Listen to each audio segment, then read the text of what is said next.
হয়তো এমন একজনকে খুঁজে পাওয়া যাবে না যে বকুল ফুল, কদম ফুল, শিউলি ফুল এগুলোকে ভালোবাসে না। আমি তো ভীষণ ভালোবাসি।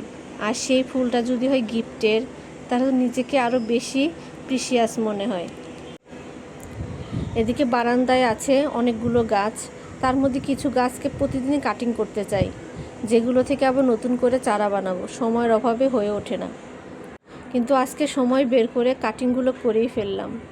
বর্ষায় কিন্তু অনেক গাছই খুব ভালো হয়, তার মধ্যে পথজ একটি। চারা খুবই সুন্দর হয় এই সময়টাতে।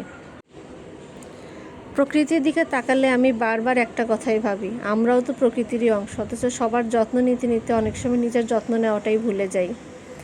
নিজের ক্লান্তিকে গুরুত্ব দেই না, নিজের মন খারাপকে লুকিয়ে রাখি, নিজের প্রয়োজনগুলোকে পিছিয়ে দিই। ঘরের এক কোণে রাখা ছোট্ট একটি গাছও মনকে অন্যরকম প্রশান্তি দেয়।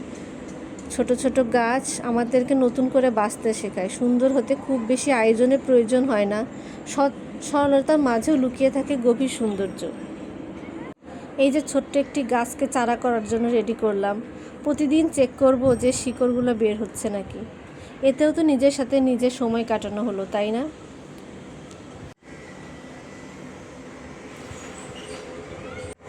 সত্যি বলতে কি জানেন তো, নিজের জন্য কিছু সময় বের করে নেওয়া কিন্তু কোনো বিলাসিতা নয়, এটা প্রয়োজন। হয়তো এক কাপ চা হাতে নিয়ে বারান্দায় বসে থাকা, গাছের নতুন পাতাগুলোকে দেখে মুগ্ধ হওয়া, রাতের আকাশের দিকে কিছুক্ষণ তাকিয়ে থাকা, নিজের মনের সঙ্গে একটু কথা বলা, এই ছোট ছোট মুহূর্তগুলোই আমাদের ভেতরটা আবার নতুন করে গুছিয়ে নিতে সাহায্য করে। নিজেকে ভালোবাসা মানে শুধু নিজের ইচ্ছেগুলো পূরণ করা নয়, নিজেকে সম্মান করা, নিজের অনুভূতিকে গুরুত্ব দেওয়া, ক্লান্ত হলে বিশ্রাম নেওয়া, ভুল করলে নিজেকে ক্ষমা করে দেওয়া, এসবও নিজেকে ভালোবাসার। প্রকৃতি যেমন তার সব কিছু উজাড় করে দেয়, তার পেছনে কিন্তু আমাদের শ্রম থাকে, তাই না? শ্রম ছাড়া পৃথিবীতে কিচ্ছু হয় না, এমনকি প্রকৃতিও তার প্রতিদান দেয় না।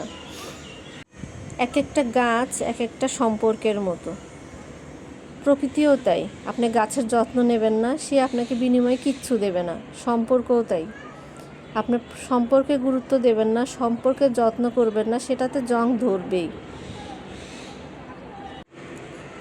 আজ রাতের এই নীরবতা, বকুল ফুলের সুবাস, বারান্দার সবুজ গাছ আর প্রকৃতির মায়া আপনাকে মনে করিয়ে দিবে আপনিও গুরুত্বপূর্ণ, আপনিও ভালোবাসার যোগ্য। আর সেই ভালোবাসা আমাদেরকে অর্জন করে নিতে হয়। তো প্রকৃতি যেমন তার নিয়মে চলে, আমাদেরকেও আমাদের নিয়মে চলতে হবে, নিজেকে ভালোবাসতে হবে।